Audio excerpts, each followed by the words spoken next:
السلام السلام عليكم ورحمة الله وبركاته.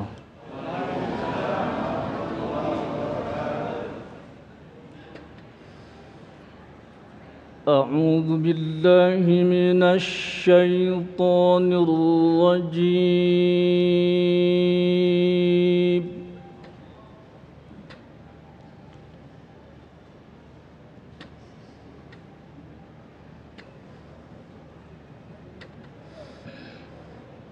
بسم الله الرحمن الرحيم.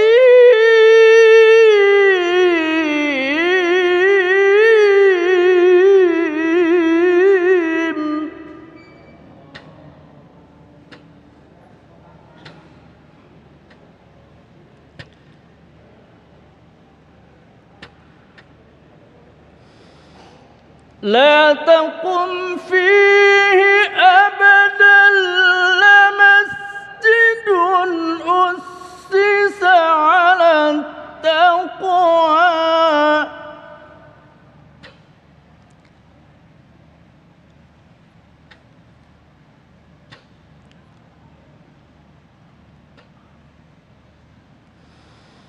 لمسجد أسس على التقوى من أول يوم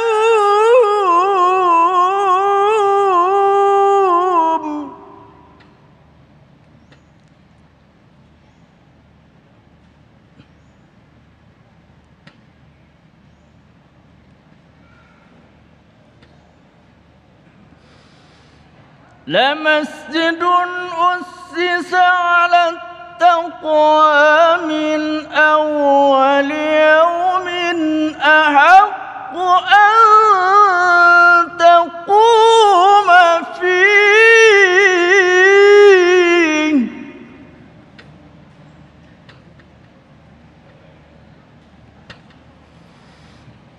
فيه رجال يحبون أن يتطهروا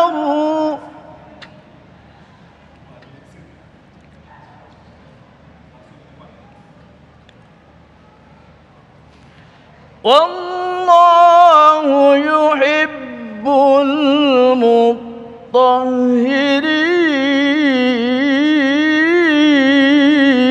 المطهرين.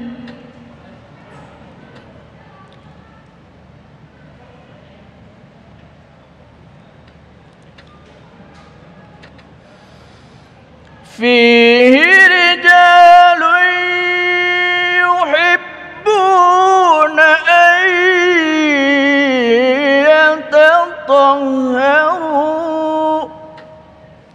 والله يحب المطهرين.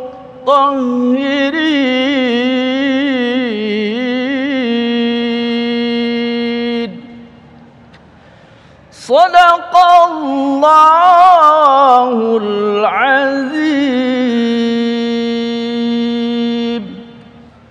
السلام عليكم ورحمة الله وبركاته. Assalamualaikum warahmatullahi wabarakatuh. Alhamdulillahirabbil alamin. Allahumma shalli ala sayyidina Muhammad wa ala ali sayyidina Muhammad. Segala puji bagi Allah yang kembali mempertemukan kita dalam majelis ilmu Damai Nusaku. Dan alhamdulillah dalam kesempatan kali ini kita bisa bersilaturahim dari pesantren Darus Saadah 2 Cisaeng Kabupaten Bogor. Dan alhamdulillah dalam kesempatan kali ini guru-guru telah hadir bersama kita, Kiai Haji Khalil Nafis dan Kiai Haji Syumaron Syafi'i. Kita akan mengangkat tema berkaitan dengan sehat adalah ibadah. Kita paham bahwa ketika kita melaksanakan fungsi sebagai seorang abdillah, abdi Allah, maka dibutuhkan instrumen yang disebut dengan tubuh kita. Maka jangan pernah sia-siakan tubuh kita, untuk itulah kita harus tetap menjaga tubuh kita. Karena tubuh adalah alat untuk melakukan ibadah. Sehat adalah ibadah. Bagaimanakah sehat dalam pandangan Islam? Itulah tema yang kita angkat dalam kesempatan kali ini. Tentunya masih bersama kami Damai Indonesiaku yang dipersembahkan oleh Sarung Wadimor, tentu sarung kita. Selamat mengikuti. Silakan Kiai. Assalamualaikum warahmatullahi wabarakatuh.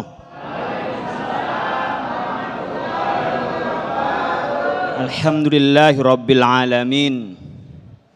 Wa afdhalus salati wa tamus taslim ala sayyidina Muhammadin al-mab'uuthi rahmatan lil alamin wa ala alihi wa ashabihi wa man tabi'ahum bi ihsan ila yaumiddin.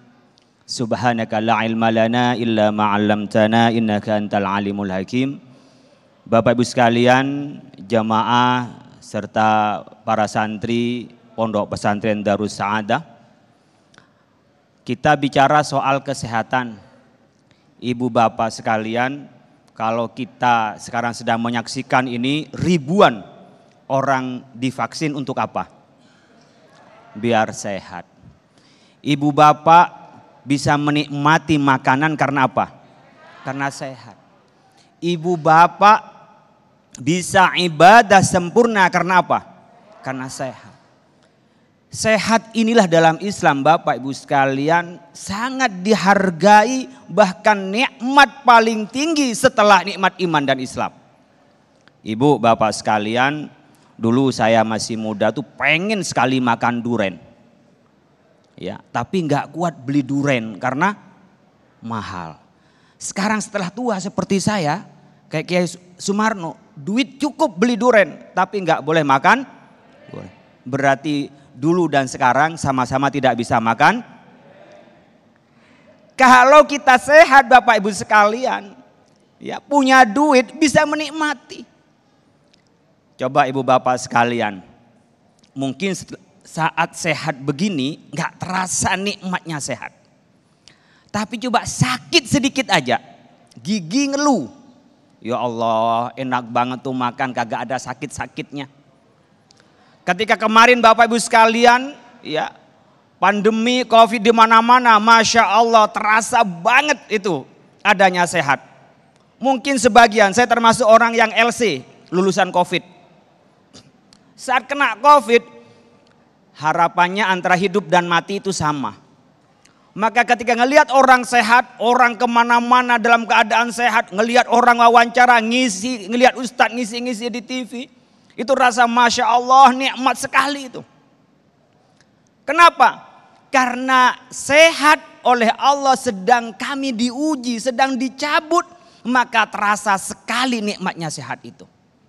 Maka disebut oleh pepatah Arab, as-sihhatu tajun ala ru'usil asihha la yarahu illal marda.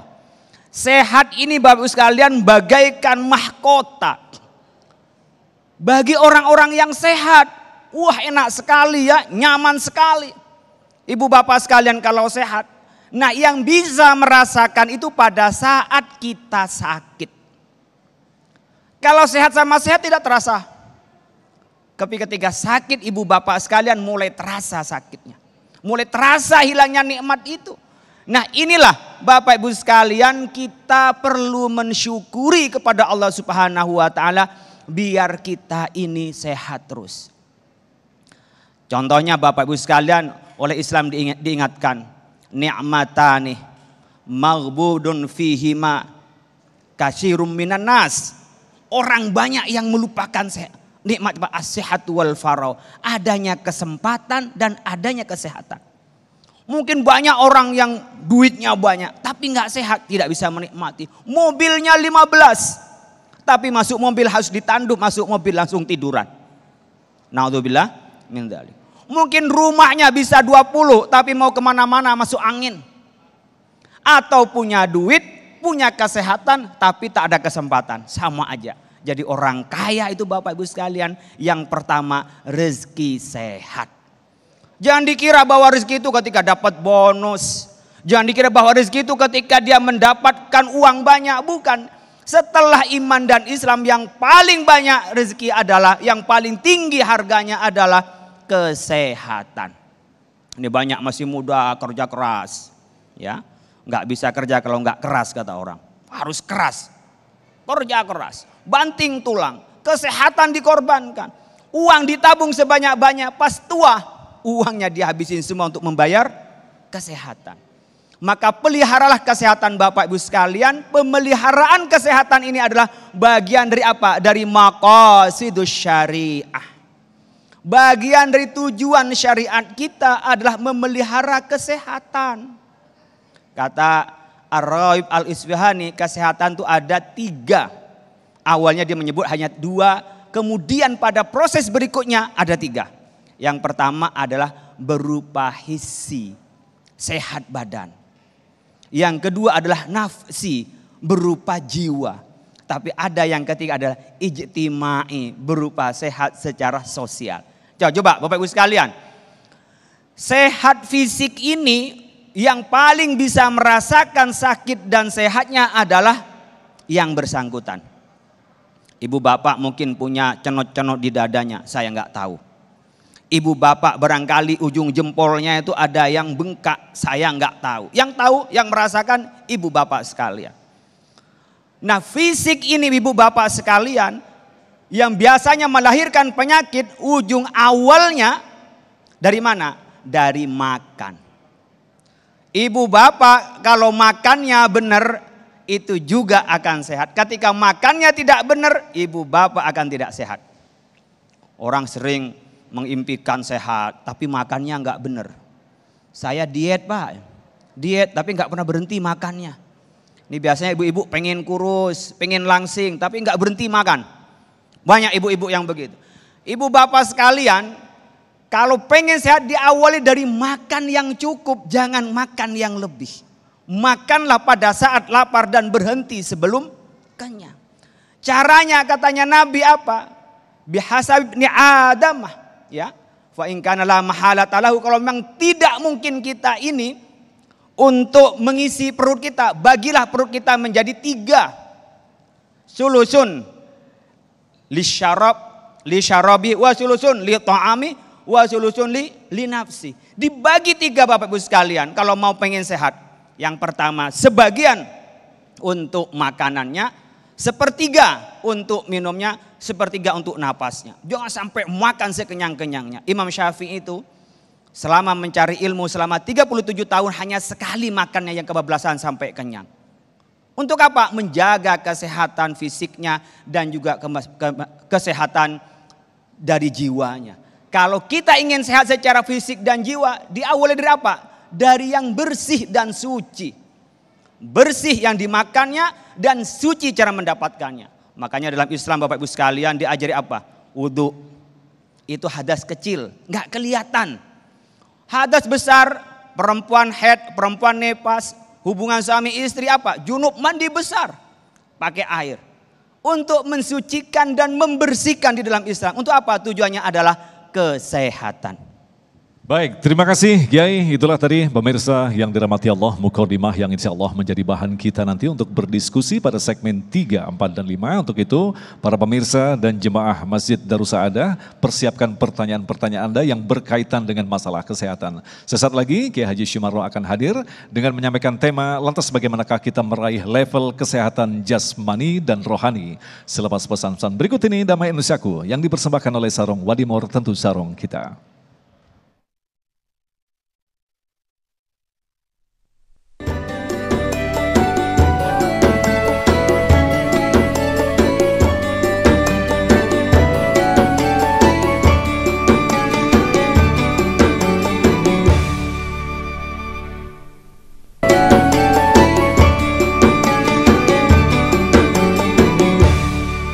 Baik, terima kasih pemirsa, Anda masih bersama kami Damai Indonesiaku yang mengangkat tema tentang sehat itu adalah ibadah. Dan alhamdulillah dalam kesempatan kali ini kita juga kedatangan beberapa tamu istimewa. Dan memang benar pada saat ini kita juga bersamaan dengan pelaksanaan sentra vaksin yang ada di Kabupaten Bogor. Telah hadir bersama kita Bunda Adi Yasin, Bupati Kabupaten Bogor, kemudian Dandim 0621 Kabupaten Bogor, Bapak Letkol Syukur. Dan baiklah pemirsa yang dirahmati Allah, dalam segmentasi berikut ini Kiai Sumarno akan menjelaskan kepada kita lantas bagaimanakah kita mampu meraih level sehat jasmani dan rohani. Silakan Kiai. Assalamualaikum warahmatullahi wabarakatuh. Alhamdulillahi haqqa hamdi. Summa salatu wassalamu ala khairi ibadih Sayyidina wa habibina wa syafi'ina wa qurrati a'yunina Muhammad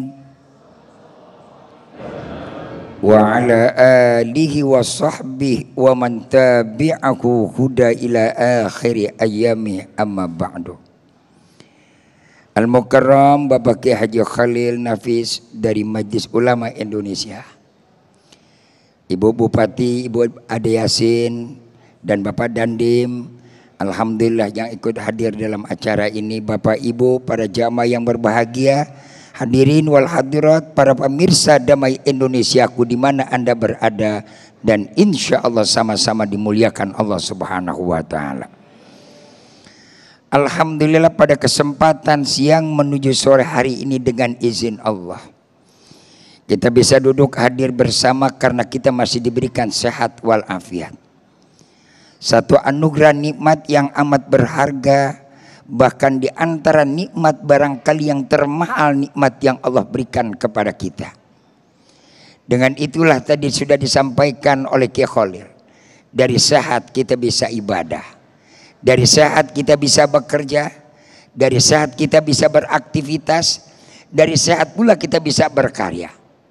Maka menjaga kesehatan Islam paling amat sangat konsen, baik fisik maupun rohani.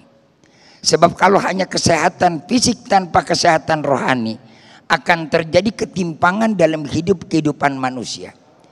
Kita hidup memang ada materialnya, tapi di dalam jiwa kita ada ruhnya. Ini yang dikatakan imateria.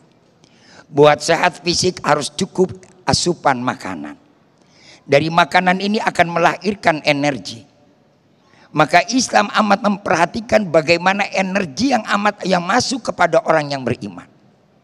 Allah jelaskan dalam Al-Quran, ya ayyuhalladzina amanu kullu mimma razaqnakum halalan thayyibah. Disuruh kita makan makanan yang halal dan yang baik. Halal zatnya, baik pula untuk diri kita. Tidak semua yang halal akan baik dan tepat buat kita, tergantung kondisi badan. Tadi dibilang sama Kiai Khalil, aki-aki umur 70 tahun makan durian insya Allah selesai. Artinya kan gak tepat. Umpama nenek-nenek umur 80 tahun makan daging kambing, insya Allah cepat. Terserah cepatnya. Dengan demikian Islam, kalau kita melihat seperti ini, konsep Islam adalah konsep yang amat memperhatikan bagaimana kepentingan menjaga kesehatan hidup diri kita. Sampai Allah ancam dalam Al-Quran, wala tulku bi'aidikum ila tahluka. Jangan coba-coba kita melakukan, memasukkan sesuatu yang akan merusak diri kita. Apa kita nggak sadar sekarang datang kepada kita? 2 tahun kita yang sudah terkurung dengan penyakit COVID. Seakan kita terkepung, nggak bisa kemana-mana. Jangankan untuk yang pergi yang jauh, napas aja dibatasi sama masker. Betul apa betul? Iya apa ya? Makanya ini harus kita kerjasama, baik ulama maupun pula aparatur pemerintah maupun yang namanya TNI sipil, semuanya sama-sama bekerja. Untuk apa? Kita jihad sekarang lawan COVID. Ini kita jihad dan ini anugerah Allah berikan untuk kita berusaha. COVID ini bukan berarti yang namanya Allah menyiksa kita. Justru di balik COVID kita mau berusaha. Tanpa COVID barangkali kita tidak pernah merasakan nikmatnya sehat. Tadi disampaikan satu hadis menarik yang beliau sampaikan guru kita Kiai Khalil Nafis, nikmatani magmunun ala ummati. Memang ada 2 nikmat yang sering dilalaikan, dilupakan oleh umatku. Min aksarinas, kebanyakan manusia. Apa? As-sehah wal faraq, yang sehat dan kelapangan. Orang tidak akan tahu yang namanya sehat kalau udah sakit. Kadang-kadang kita menantang, saya emang gak perlu divaksin. Saya mah kebal dan kuat dengan penyakit. Jelek, Allah datangkan tuh penyakit. Jangankan yang namanya kena COVID, sakit gigi baik. Sok kumaha ibu kalau udah kena sakit gigi. Gak usah kita ngomong COVID dah, sakit gigi. Seenak-enak yang namanya orang sakit gigi, Masya Allah itu diantara penyakit yang paling gak enak. Orang kanker ditengokin, orang kanker dikunjungin. Tapi kalau sakit gigi siapa yang mau nengokin kita? Betul apa betul? Enggak pernah ibu bupati juga dia sakit gigi ditengokin sama warganya. Padahal itu penyakit yang paling sakit yang dirasakan, apalagi COVID. Ya Allah, itu penyakit memang itu virus biasa. Saya katakan virus biasa. Tapi karena imun kita yang lemah, kerja dia begitu dahsyat ke dalam tubuh kita. Sampai-sampai saudara hadirin rahimakumullah, bukan sedikit yang jadi korban. Maka ketika ada pengobatan dan namanya vaksin, yang sampai detik hari ini kita belum ketemu obatnya daripada virus ini. Ini adalah suatu media dan usaha. Alhamdulillah level kita sudah mulai naik. Mudah-mudahan insya Allah terutama di Kabupaten Bogor dan seluruh Indonesia. Tahun 2022 kita berharap sudah mencapai 85%. Indonesia akan siap menghadapi new era hidup baru berdampingan dengan COVID. Betul? Insya. Cuman kita kudu sadar.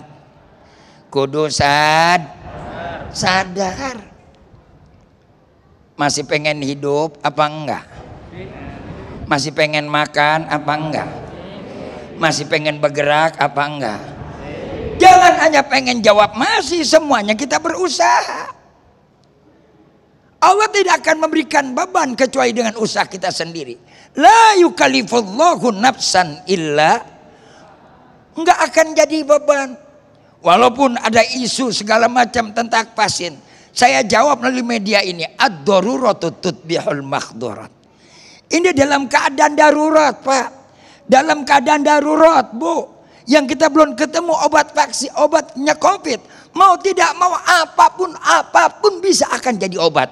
Jangankan babi yang haram, bangke manusia pun kalau memang dalam keadaan darurat halal untuk kita makan. Paham? Ngaji jangan sepotong, terusin ntar berikutnya. Mas Agung udah berdiri. Kita akan lanjutkan pada segmen berikutnya. Terima kasih Kiai Sumarno Syafi'i yang telah menyampaikan mukadimah, dan itulah tadi pemirsa yang dirahmati Allah, saya yakin apa yang telah disampaikan tadi karena sebagai pengantar tentu saja akan muncul beberapa pertanyaan-pertanyaan, tapi yang jelas mudah-mudahan jawaban-jawaban dari guru kita tadi insya Allah akan menjawab pemahaman kita bagaimanakah mencapai kesehatan jasmani dan rohani. Selepas pesan-pesan berikut ini tetaplah bersama kami Damai Indonesiaku. Meski ku rapuh dalam langkah, kadang tak setia kepadamu, namun cinta dalam jiwa hanyalah kepadamu. Maafkanlah jika hati yang tak sempurna mencintaimu, di dalam dada harap dalam dirimu yang bertahta. Ku rapuh dalam langkah, kadang tak setia kepadamu, namun cinta dalam jiwa hanyalah kepadamu. Oh, maafkanlah bila hati yang tak setia mencintaimu dalam dada. Terima kasih pemirsa, masih bersama kami Damai Indonesiaku yang mengangkat tema tentang sehat adalah ibadah. Alhamdulillah telah mendapatkan beberapa ilmu tadi yang insya Allah kita akan kembangkan dalam diskusi dalam kesempatan kali ini. Dan Alhamdulillah saya juga ingin menyapa Ibu Dr. Nina Susana Dewi yang telah hadir bersama kita. Beliau adalah Kepala Dinas Kesehatan Provinsi Jawa Barat yang mungkin nanti juga bisa berbagi ilmu kepada kita. Baik, pertanyaan pertama akan disampaikan oleh Ibu Ade Yasin. Silakan yang akan dijawab oleh Kiai Sumarno terlebih dahulu. Baik, terima kasih. Assalamualaikum warahmatullahi wabarakatuh. yang kita muliakan semua, Pak Kiai dan seluruh hadirin. Saya mungkin bentuknya bukan pertanyaan, tetapi yang pertama adalah ucapan terima kasih. Karena dengan proses kita berproses sebetulnya dari vaksin yang awal, yang agak sulit sekali ketika kita mencoba untuk melakukan pendekatan-pendekatan ke masyarakat, masih banyak yang menolak. Kami pemerintah daerah, TNI dan Polri turun. Tetapi ketika dibantu oleh para kiai, para guru, ini semakin banyak yang mau akhirnya divaksin. Jadi sekarang ini antusiasme masyarakat cukup tinggi.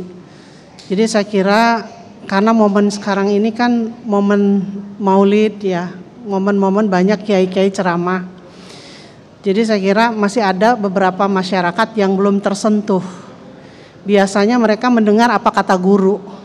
Jadi kami mohon kepada Pak Kiai untuk juga menyampaikan kepada para kiai yang juga suka ceramah keliling untuk selalu menyelipkan dari dakwahnya itu ada vaksinasi, soal vaksinasi begitu. Karena vaksinasi itu kan bagian ikhtiar dari kita untuk sehat, dan bagaimana caranya melawan pandemi COVID-19 ini adalah dengan vaksinasi. Tidak ada cara lain, yang paling efektif adalah vaksinasi. Jadi barangkali itu permintaan kami sebagai pemerintah daerah, karena masih di pinggir-pinggir itu masih ada yang ketika ada vaksinasi mereka masih ngumpet gitu Pak. Jadi ini memang pendekatan khusus dari para kiai. Terima kasih. Terima kasih Ibu Adi Yasin. Pada intinya di sini harus ada keterlibatan para ulama untuk memberikan endorse bahwa vaksin itu amat sangat dibutuhkan untuk mencapai kesehatan. Silakan Kiai, mungkin bisa tanggapannya Kiai. Bismillahirrahmanirrahim. Terima kasih Ibu Bupati. Alhamdulillah. Memang segala sesuatu tidak bisa kita kerjakan sendiri. Sinfani minan nas, karena ada dua kelompok dari kehidupan umat manusia. Apabila keduanya ini benar baik, insya Allah akan bisa jadi baik umatnya. Ketika para ulama mau bersama dengan Umaro dan Umaro mau menghargai juga para ulama, insya Allah segala program yang positif, selagi program itu baik, apalagi menyangkut tentang masalah kesehatan. Tadi kita sudah sampaikan dan kita sudah singgung, Islam itu amat konsen dalam masalah kesehatan. Dari mulai sholat, kita mau sholat suruh berwudu. Berwudu itu adalah bersuci. Bersuci itu artinya kita suruh berbersih. Bukan saja cuci tangan, sampai cek bahasa Sunda macongor bae geus kudu dicuci. Tuh. Luar biasa pan Islam. Sampai kaki air aja harus dicuci. Kemudian begitu kita sholat, kita adalah merupakan gerakan fisik. Artinya satu isyarat bahwa kita umat Islam harus menjaga kesehatan kita. Begitu kita berpuasa, bagaimana kita menjaga metabolisme tubuh kita. Dan ini kita nggak sadari bahwasanya Islam itu amat konsen dalam kesehatan. Apalagi ibadah haji, ibadah yang multi kompleks, ibadah yang segala macam ada, dari kesehatan fisik, kesehatan yang keuangan ekonomi. Jadi jangan bicara kita akan berhasil dalam tatanan ekonomi kalau tanpa adanya kesehatan. Karena itu insya Allah ibu-ibu, Pak Bupati khususnya, dan juga aparatur negara yang lainnya, Bapak Dandim, kemudian aparatur pemerintah, kalau masalah vaksin ini kami sudah sering sampaikan kepada masyarakat. Apalagi ada saudara kami, keluarga kami, Kiai Khalil Nafis, ini ada dari Majelis Ulama Indonesia Pusat. Kita selalu kerjasama bagaimana untuk bisa menumbuhkan masyarakat kita. Tadi sudah saya singgung, 2 tahun kita yang namanya sudah terkungkung, 2 tahun kita terpasung dengan adanya COVID. Apakah kita harus mati dengan ketakutan? Apakah kita harus menyerah? Oh tidak, Islam tidak mendengarkan demikian. Bahkan Allah memerintahkan, disuruh apa? Disuruh kita usaha. Usaha yang baru kita dapat baru vaksin. Apapun bentuknya selagi itu jaga untuk kesehatan kita, itu menjadi keharusan. Sekali lagi, apapun itu bentuknya selagi itu untuk dari usaha kesehatan kita, itu akan menjadi satu keharusan. Baik. Maka saya ajak seluruh masyarakat, khususnya yang ada di Indonesia, umum yang ada di Indonesia, khusus yang ada di Kabupaten Bogor, yang belum vaksin, yuk buru-buru kita vaksin. Insya Allah pemerintah Kabupaten Kota Bogor ini akan menyediakan ribuan vaksin. Dengan catatan sekarang pemerintahnya harus jemput bola. Yuk, jangan kiainya, ustadznya ke kampung-kampung teriak, tapi nanti nakesnya duduk enak-enak. Mari jemput bola. Ini tanggung jawab kita, tanggung jawab bersama. Bagaimana nakes turun ke bawah, berdayakan puskesmas, berdayakan lagi ada aparat TNI kita. Insya Allah TNI Polri akan siap bersama. Bapak-bapak Kopri juga udah siap membantu semua. Ini program kita, ini tanggung jawab kita. Insya Allah berjalan bersama. Silakan Kiai Khalil. Baik, silakan Kiai Khalil. Ada yang Ibu ditambahkan? Bapak sekalian, terima kasih Bu Bupati kehadirannya. Ini motivasi untuk kita semua mengikuti pesantren Darus Saadah. Vaksin dilaksanakan di pesantren-pesantren saja, maka tadi yang mengatakan haram sudah dengan sendirinya dijawab, karena kalau haram kiainya nggak mungkin melaksanakan di pesantren. Jadi cari pesantren-pesantren, disitulah jadi pos untuk pelaksanaan vaksinasi.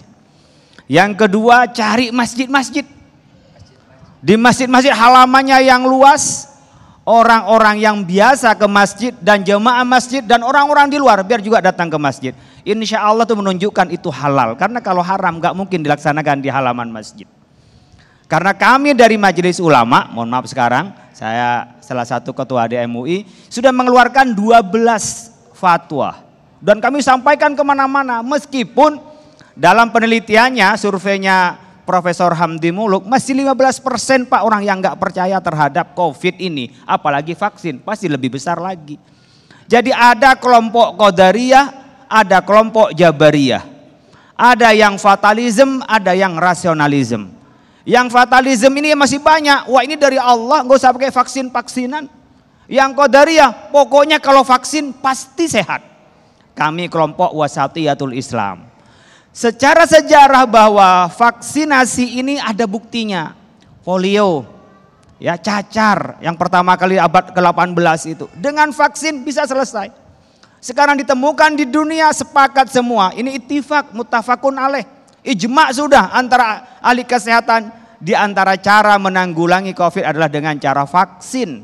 Maka kita lakukan vaksin. Tapi jangan sampai berhenti di vaksin, bahwa vaksinnya menyembuhkan, bukan. Itu sebab upaya yang menyembuhkan siapa? Allah Subhanahu wa taala. Ini pentingnya ulama, umaro dan tenaga kesehatan bersama. Jangan sampai kita lupa terhadap kekuasaan Allah sampai hanya percaya kepada vaksinasi.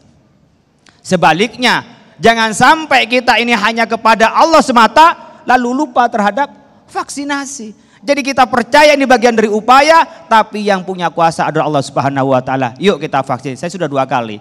Dan saya vaksin pertama kali anggota MUI di kantor MUI untuk menunjukkan apa? Ini halal, ini perlu, dan ini untuk kepentingan kita bersama. Termasuk besok ada PPKM ketiga ini, Pak, PPKM 3. Untuk apa? Bersama-sama, karena nggak mungkin bisa sendiri. Kami sehat, ketemu orang nggak sehat, ketularan sehat, ketularan nggak sehat. Begitu juga yang lain pakai masker, bukan karena saya takut ketularan, takut saya pun menularkan orang lain. Islam mengajarkan tentang cuci tangan. Itu pertama kali kalau Anda bangun perintah Islam cuci tangan. Idza staiqadha ahadukum min naumi falyaghsil yadahu fa innahu la yadri aina batat yaduhu. Kalau Anda bangun tidur, sebelum pegang makanan, sebelum apa-apa, cuci dulu tangannya. Karena kalau Anda tahu tidur, nggak tahu garuknya kemana tangan ini. Pegang apa tangan ini. Islam mengajarkan itu, maka sekarang kalau di mana-mana ada cuci tangan, di sana bersih-bersih, itu sesuai dengan Islam. Nah Kiai, sedikit waktu, ada sisa waktu. Artinya ketika kita memahami bahwa ada keterlibatan Kiai dan para ulama, kan kita tahu karakter daripada umat Indonesia ini salah satunya adalah manut kepada kiainya. Ada sebagian yang menyatakan itu haram. Lantas bagaimana kita bisa mampu untuk menyelaraskan bahwa vaksin ini memang sesungguhnya halal. Bahkan tadi MUI sudah menegaskan itu bisa digunakan. Kiai Sumarno. Begini Mas Agung, memang ada sebagian tadi ada kelompok Jabariyah yang masih mereka ragu-ragu dan bahkan sulit diajak untuk secara rasionalis. Lalu bagaimana cara mengajak dia? Saya yakin dan saya percaya kalau kiainya menolak ya silakan kiainya saja. Tapi umatnya tolong mari pakai rasional. Kita semuanya butuh sehat. Kita semuanya butuh selamat. Kita semuanya butuh yang namanya pengen hidup normal. Minimal kalau kita sudah vaksin, kita sudah punya benteng, kita sudah punya imun, kita sudah punya kekuatan. Andaikan dan jikalau orang sudah divaksin masih sakit juga, masih kena COVID juga, kita nggak berdosa karena kita sudah ikhtiar. Bahasa orang Indonesianya, bahasa kampungnya, jangan sotoy. Apa Bu, jangan sotoy deh kita. Ya. Ini kan kadang-kadang kita merasa gagah. Betul, satu. Betul. Yang kedua karena keyakinan. Ya. Tadi sudah banyak dalil, bahkan MUI menyampaikan fatwa. Kurang apa lagi 12 fatwa. Di MUI itu orang ulama-ulama yang kumpul banyak. Dan kita mau percaya siapa kalau nggak percaya sama ulama? Betul. Ya. Kalau andaikan dia punya pendapat sendiri, ada ijtima, ada pendapat yang lebih banyak yang membolehkan. Menang mana yang sedikit dengan yang banyak? Ya jelas yang banyak. Tapi ingat, boleh Anda nggak mau vaksin, boleh Anda yang namanya tidak percaya dengan COVID, boleh saja jangan keluar rumah. Baik Kiai, insya Allah nanti kita akan lanjutkan dalam segmentasi selanjutnya. Tetaplah bersama kami dalam Mirsabki yang dipersembahkan oleh Sarung Wadimor, tentu sarung kita.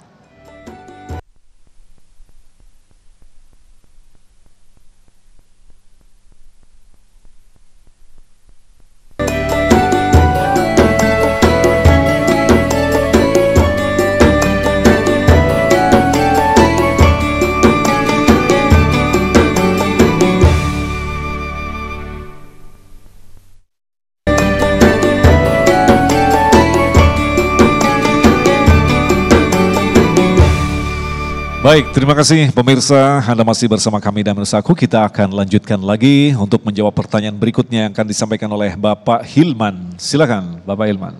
Assalamualaikum warahmatullahi wabarakatuh. Izin bertanya Kiai, apakah puasa termasuk cara yang baik untuk bisa membersihkan tubuh kita dari racun secara berkala? Itu aja, terima kasih. Wassalamualaikum warahmatullahi wabarakatuh. Waalaikumsalam. Ini pertanyaan menarik sekali. Apakah puasa salah satunya bisa mengeluarkan racun-racun? Jadi aspek istilahnya kedokteran dan sisi spiritual kita. Kiai, silakan. Ya, makasih. Rasulullah SAW bersabda, sumu taswihhu. Puasalah maka Anda menjadi sehat. Cara paling efektif detoksifikasi tubuh kita adalah puasa. Bahkan untuk mendeteksi, mendiagnosa itu dilakukan dengan sebelumnya berpuasa. Jadi puasa adalah terapi dunia akhirat, jasmani dan rohani, hissi dan nafsi. Saya ingin mengurai awal dari soal fisik di dalam puasa ini. Dan mengapa di dalam ajaran Islam itu kalau kita tidak sholat karena haid, itu sholatnya nggak usah diganti. Tapi ketika tidak puasa karena haid atau karena udzur lainnya, itu harus diganti. Betapa terapi puasa, saya nyebut terapi puasa, pendidikan puasa itu sangat diperlukan oleh diri kita, baik secara jasmani maupun rohani. Ketika kita puasa, itu bisa mendetoksifikasi 10 hari racun yang menempel pada kita. Jadi kalau kita makan pewarna, ya, apalagi ada yang racun-racun lainnya itu yang masuk pada tubuh kita dari kimianya macam-macam, itu ketika kita berpuasa 10 hari sebelumnya itu bisa dibersihkan oleh kita. Maka kalau kita puasa 30 hari berarti ada berapa? 300 hari yang kita bersihkan. Kalau ditambah dengan 6 Syawal berarti ada 60, berarti 360 hari. Maka puasa 1 bulan ditambah 6 hari bulan Syawal sama dengan puasa setahun di dalam proses detoksifikasi pada tubuh kita. Man shoma Ramadan wa taba'a sitta ayyamin min Syawal fa ka'annama shoma dahra. Itu hitung-hitungan penyakit. Hitung-hitungan pahala, ternyata ketika kita puasa itu keutamaannya itu barokahnya, barokatuh ziyadatul khair, tambahnya kebaikan, itu melipat gandakan minimal 10 kali lipat, minimal bisa sampai berlipat-lipat yang Allah kehendaki seperti Lailatul Qadar dan pahala-pahala lainnya. Maka kita puasa 1 bulan itu sama secara rohani kepada yang kita 1 tahun. Jadi proses pembersihan di dalam tubuh kita ada dengan cara puasa. Ibu bapak kepengen sehat, yang dilakukan oleh Rasulullah, tak pernah sakit hidupnya Rasulullah, yang dilakukan apa? Ya puasa Ramadan, puasa apa? Senin Kamis ditambah lagi dengan puasa lainnya. Maka dalam puasa itu ibu bapak sekalian ada puasa yang sifatnya tahunan, Ramadan. Ada puasa yang sifatnya bulanan, Ayyamul Bid 13, 14, 15. Waktu terang bulan kira-kira begitu. Waktu putih itu puasa. Ada yang sifatnya mingguan, yaitu apa? Senin dan Kamis. Ada tempo-tempo, seperti halnya bulan Rajab, itu kan tempo-tempo itu. Betapa puasa ini untuk menyehatkan pada kita. Ajaran Islam kalau dilaksanakan dengan sebaik-baiknya Bapak Ibu sekalian, semua menuju pada kesehatan jasmani dan rohani. Coba kita kalau ngelihat dengan orang puasa, ibu bapak tadi awal ngaji mau dimulai banyak terlambat. Biasa kalau terlambat, mau pertemuan terlambat, pengajian terlambat. Ada enggak yang buka puasa terlambat? Enggak ada. Alasannya takjil. Alasannya takjil. Tapi itu pendidikan Bapak Ibu sekalian, pendidikan bahwa kita melakukan sesuatu tepat waktu. Maghrib buka, kalau sudah subuh berhenti. Ibu bapak bagaimana bisa menjadikan puasa itu kesehatan secara sosial, secara kemasyarakatan. Ibu bapak menjadi rutin buka bersama. Coba kalau buka puasa sendirian, kayak orang hilang. Nggak ada anak, nggak ada suami, nggak ada istri. Maka menjadi pembiasaan kita makan bersama. Ternyata anak Amerika yang lebih sehat, anak Amerika yang lebih konsentrasi belajarnya hanya karena rutin makan bersama dengan keluarganya. Kita dididik setiap tahun minimal itu pada bulan Ramadan puasa dengan keluarganya. Kesehatan secara sosial Bapak Ibu sekalian, di bulan Ramadan kita punya kepekaan sosial. Ketika ibu bapak lapar, tahu rasanya gini jadi orang miskin. Gini rasanya orang berkekurangan. Akhirnya apa? Merasakan. Kemudian ada motivasi, man aftara shaiman faka'annahu shom. Orang yang memberikan buka puasa pada orang puasa karena lahu misla ajri, ia mendapatkan pahala sebagaimana pahala yang dia puasa. Motivasinya iman, ada kepedulian, maka saling anterin. Ya, buka puasa, ada buka puasa bersama, ya di mana-mana buka puasa bersama, meskipun tidak puasa bukanya bareng. Pokoknya di mana ada buka bersama, puasa enggak ya, tapi ya buka bareng. Bahkan dilakukan di Indonesia bukan sesama muslim, dengan non muslim pun bikin buka puasa bersama. Jadi kalau kita bicara kesehatan, bagaimana Allah mendidik dengan puasa, disitulah sebenarnya kesehatan jasmani, rohani dan juga sosial kita. Dan tidak heran ketika Allah menegaskan berpuasalah, bahkan diwajibkan berpuasa kepada kalian seperti yang dilakukan umat-umat terdahulu. Artinya jauh-jauh hari Allah telah memberikan satu formulasi untuk menyehatkan tubuh kita, Kiai. Dan bahkan mungkin, mohon maaf kalau saya salah bisa dikoreksi, saya tidak pernah menemukan hadis-hadis yang mengabarkan bahwa Nabi pun sahabatnya itu pernah ada kena kolesterol atau apapun. Artinya pada masa itu umat sudah mencapai pada kesempurnaan jasmani rohani atau seperti apa penjelasannya, Kiai? Ya, kama kutiba 'alal ladzina min qablikum, begitu ayat Al-Qur'annya. Jadi tidak ada para nabi sebelum Nabi Muhammad, para rasul yang tidak diperintahkan berpuasa. Semuanya diperintahkan berpuasa. Puasa Daud itu kan berarti puasanya berapa? 6 bulan. Sehari puasa, sehari tidak, sehari puasa, sehari tidak. 6 bulan.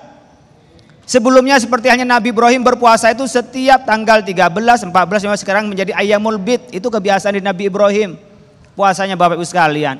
Bahkan itu banyak sekarang puasa-puasa dari agama lain itu juga ada puasa.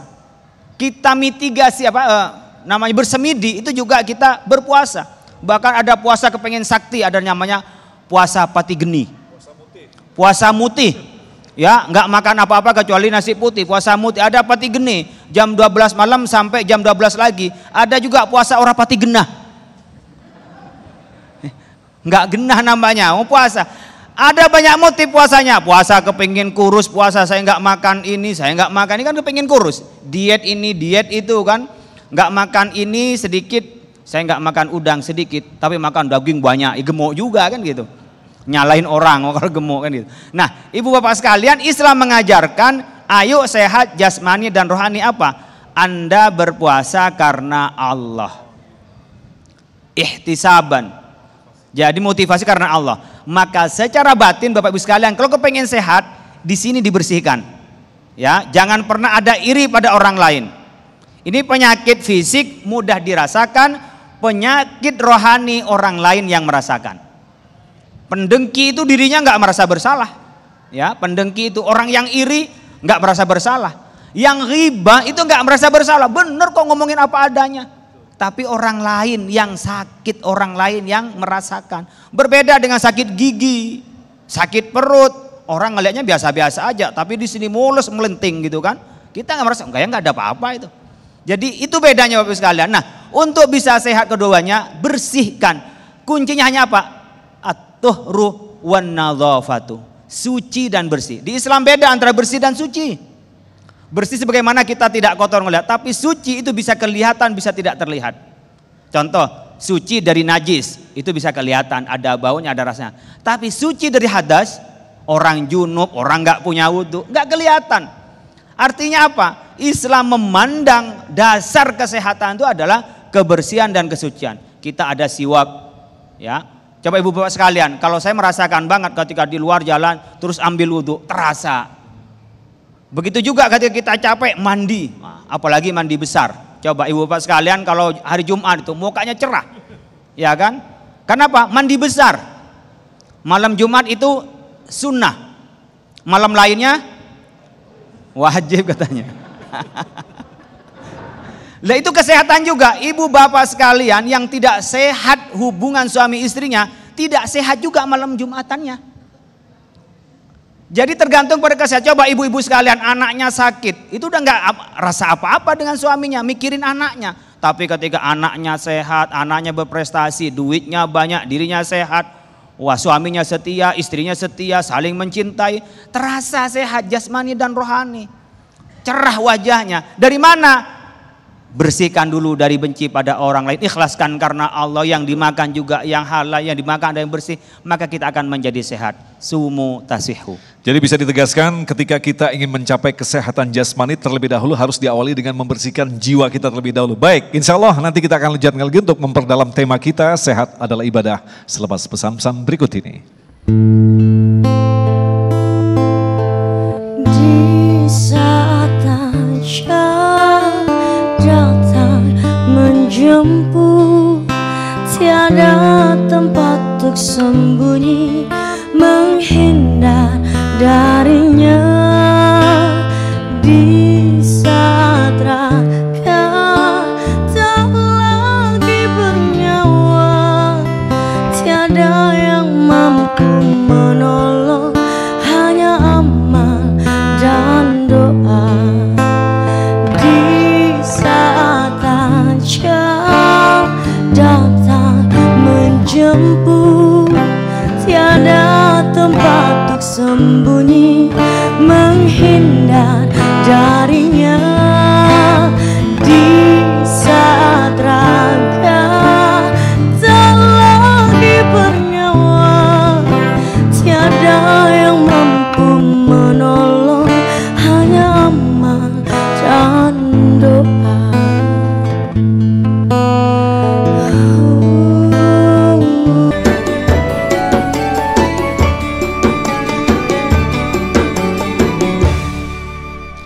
Terima kasih pemirsa, masih bersama kami Damai Sakur. Kita akan lanjutkan lagi. Untuk penanya berikutnya akan disampaikan oleh Bapak Sugeng. Silakan Pak Sugeng. Bismillahirrahmanirrahim. Assalamualaikum warahmatullahi wabarakatuh. Alhamdulillahirrahmanirrahim. Saya mau bertanya Pak Kiai. Rasulullah menganjurkan kita untuk makan sebelum lapar dan berhenti sebelum kenyang. Insya Allah ada rahasia di balik kesehatan itu. Sampai sekarang saya belum pernah ketemu itu, kenapa Pak Kiai? Sekian, terima kasih. Wassalamualaikum warahmatullahi wabarakatuh. Waalaikumsalam. Silakan Kiai Sumarno terlebih dahulu. Masya Allah, Bapak ini ternyata peneliti hadis. Beliau menanyakan satu sabda baginda Rasul Nabi kita Muhammad SAW, yang hadis ini maknanya sering disampaikan dan hampir semua orang saya kira kalau dia ngaji tahu. Ya. Nahnu min qaumin la na'kul hatta naju' wa idza akalna falan nashba. Kami ada satu kelompok kaum, identitas umat Islam.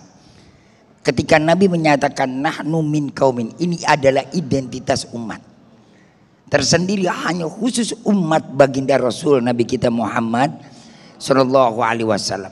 La na'kul hatta naju.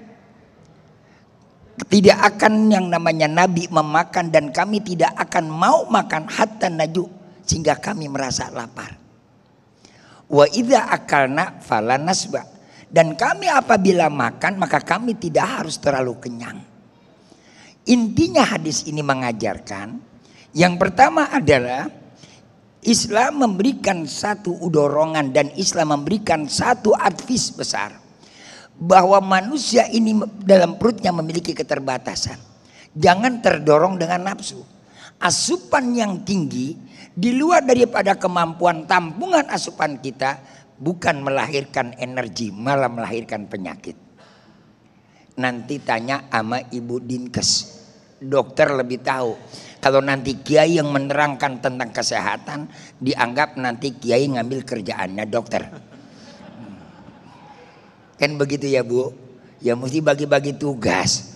Sama juga nanti kiai nangkepin atau ngerusakin tempat-tempat maksiat, itu tugasnya polisi. Tugasnya ABRI ya perang. Saya menyampaikan hadis maksudnya seperti itu. Silakan diteliti, silakan dianalisa, silakan dikaji. Makanya penemu ilmu kedokteran bukan siapa-siapa. Ibnu Sina justru adalah orang Islam, ulama.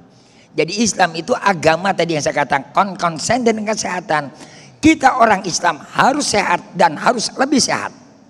Jangan jadi umat Islam yang lemah.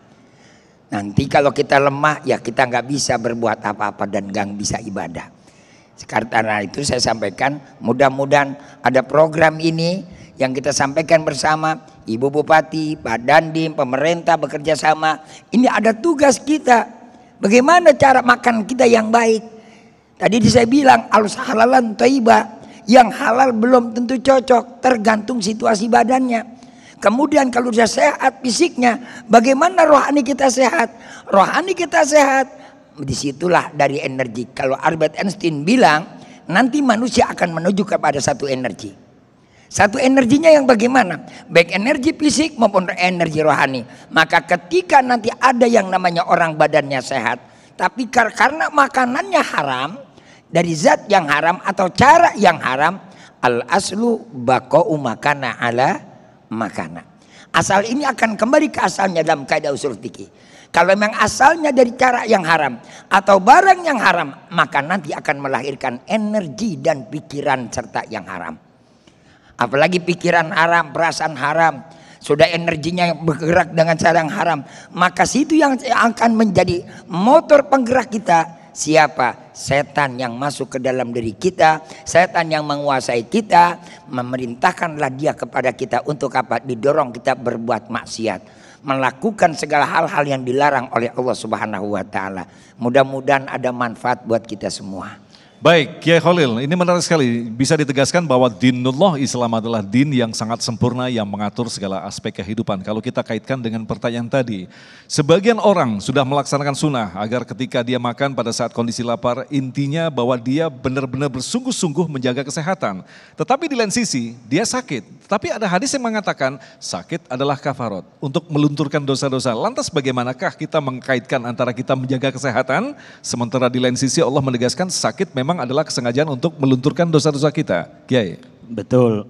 Saya ingin melanjutkan tadi bahwa logika yang baik itu makan bukan karena waktu zuhur, bukan karena waktu malam, bukan karena waktu pagi, tapi karena lapar. Makan pagi, makan siang, makan malam itu karena lapar. Jadi kalau belum lapar ya gak usah makan gitu. Jadi kalau mau ngelihat bagaimana benarnya hidup ini, itulah yang diajarkan oleh Rasulullah Shallallahu Alaihi Wasallam. Kemudian kita sudah berupaya untuk sehat, kita sudah ikhtiar melaksanakan sunnah Rasulullah. Sunnah itu artinya apa? Sunnah ada makna yang itu dilakukan oleh Rasul. Ada sunnah artinya kalau dilaksanakan dapat pahala, kalau ditinggalkan nggak apa-apa. Ini untuk fikih. Tapi untuk ilmu hadisnya sunnah yang dilakukan oleh Nabi, kita ngikutin Nabi. Ya, niat imannya dapat pahala, lalu kita proses menjaga kesehatan adalah bagian dari menjaga kesehatan. Kemudian kita diberikan sakit oleh Allah. itu namanya ujian. Meningkatkan iman. Di mana kita oleh Allah Subhanahu wa taala ingin didengarkan istighfarnya. Ingin didengarkan nilai tawakalnya. Seringkali kita ini, saya kan sudah baik-baik, saya sudah benar-benar, kenapa saya kok tidak berhasil? Saya sudah baik-baik makannya, sudah jaga dengan olahraga, kenapa saya kena sakit? Itu namanya orang yang tidak menyerahkan diri kepada Allah. Nah saat kita sudah berupaya, kemudian kita ternyata terkena, disitulah pembuktian la haula wala quwata illa billahil aliyil azim. Dituntut ketika itu dikembalikan, orang ini berarti sudah benar-benar menyerahkan. Kadang-kadang di mulut kita diserahkan kepada Allah. Mulut kita bilang secara pasrah kepada Allah. Nyatanya gak pernah ridho dengan takdir Allah. Disinilah antara tadi wasatiyah, antara jabariyah dengan qadariyah. Antara yang rasionalisme dengan yang fatalisme. Oleh karena itu sakit itu kadang-kadang terus diperpanjang. Karena Allah ingin terus mendengar istighfar kita. Mungkin seperti halnya COVID ini. Yang doa, ya Allah segera diangkat, ya Allah vaksin, nah gitu kan semua diangkat. Kata orang yang aulia Allah, biarkan ya Allah COVID ini. Karena ternyata apa? Dulu orang-orang yang keluar gak pernah pulang rumah, sekarang gak pernah keluar rumah. Hikmah positifnya, dulu yang barangkali sibuk kemana-mana ya gak ingat anak, gak ingat istri, gak ingat tetangga. Kenapa? Sibuk kerja terus, sekarang udah bisa di rumah. Itu kebaikan, mungkin dulu gak pernah ingat kematian, gak pernah mempersiapkan kematian. Ternyata setelah ada COVID jadi dermawan. Naik di Indonesia ini. Penerimaan zakat naik, penerimaan infak naik. Kenapa? Orang mikir, apa? Saya kalau mati apa yang buat bekal mati? Oleh karena itu mungkin doanya kaum sufi ini yang masih diterima oleh Allah kalau COVID masih ada. Kita aja yang berpikir kalau COVID tidak ada pasti lebih baik. Belum tentu. Bisa saja malah kita ini tidak ingat kepada Allah, lupa terhadap kewajiban keluarga kita. Oleh karena itu ibu bapak sekalian, fenomena di luar bayangan kita, fenomena di luar ekspektasi kita, jangan kita yang jadi hakim. Siapa? Kembalikan kepada Allah Subhanahu wa taala. Nah, apakah artinya jawaban ini berkembang dengan pertanyaan lagi, apakah ketika orang, ini kita harus hati-hati, ketika orang diberikan kesehatan terus-menerus tanpa pernah merasakan sakit, jangan-jangan itu adalah istidraj dari Allah atau seperti apa? Karena di lain sisi tadi merupakan peluntur dosa-dosa. Ya begini, Nabi itu gak pernah sakit selama hidupnya kecuali Nabi karena disihir, kemudian Nabi juga menjelang ke wafatnya. Jadi Nabi sehat terus. Istidraj itu adalah bagi orang yang berbuat maksiat, orang yang jauh dari Allah tapi oleh Allah berikan nikmat. Innama numli lahum liyazdadu isma. Dibiarkan dia, ya, orangnya maksiat dikasih kekayaan, orangnya juga dengki diberi kekuasaan, ya. Dia orangnya adalah nyakitin orang lain tapi diberi lewat untuk apa? Untuk menguasai orang lain. Dibiarkan liyazdadu isma, biar dosanya tambah banyak. Setelah nanti selesai di akhir dikemplang-kemplung oleh Allah. Ya. Tapi kalau kita ibadah, kita tawakal kepada Allah, kita melaksanakan ajaran Allah, kok menerima sesuatu di luar yang kita terima? Atau kita terus diberi kesehatan oleh Allah. Kalau diberi kesehatan, berarti oleh Allah kita ditambah kebaikan karena kita bersyukur. La in syakartum la azidannakum, berarti ditambahkan. Jadi tinggal ngukur diri sendiri ibu bapak sekalian, kalau kena musibah termasuk orang taat atau termasuk orang maksiat? Kalau maksiat itu teguran dari Allah. Kalau ibu bapak sekalian orang baik, orang yang taat, disitulah Allah ingin mengampuni dosa-dosanya dan mau diangkat derajatnya di mata Allah Subhanahu wa taala. Baik, terima kasih Kiai Khalil dan juga Kiai Haji Sumarno Syafi'i. Sayang sekali waktu kita sangat singkat sekali. Sekali lagi terima kasih atas ketersediaan untuk menyiapkan waktu juga dalam melaksanakan sentra vaksin di Darus Sa'adah 2. Mudah-mudahan Kiai dipanjangkan usianya dan diguyurkan tentu saja pahala yang berlipat bagi kebaikan beliau. Dan insya Allah apa yang telah kita dapatkan tadi menambah pemahaman kita bahwa ingatlah tubuh kita adalah alat untuk melaksanakan ibadah. Orang-orang yang berhasil dunia dan akhirat tentu saja adalah orang-orang yang mampu menjaga jiwa dan rohaninya. Insya Allah di akhir nanti kita akan berdoa bersama, mudah-mudahan kita termasuk orang-orang yang diselamatkan oleh Allah daripada gangguan atau ujian di akhir zaman yang justru terkadang menyakitkan tubuh kita. Insya Allah tetaplah bersama kami, Damai Indonesiaku.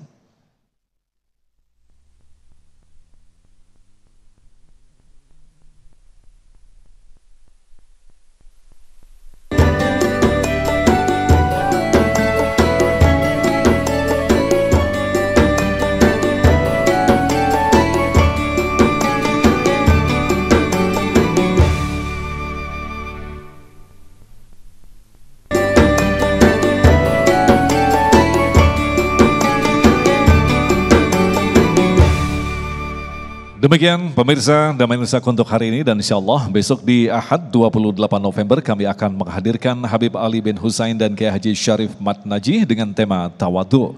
Agung Izal Haq dan kerabat kerja Damai Indonesiaku serta pendukung acara ini Sarung Wadimor, tentu Sarung kita mengucapkan terima kasih atas perhatian Anda. Sampai jumpa besok. Assalamualaikum warahmatullahi wabarakatuh.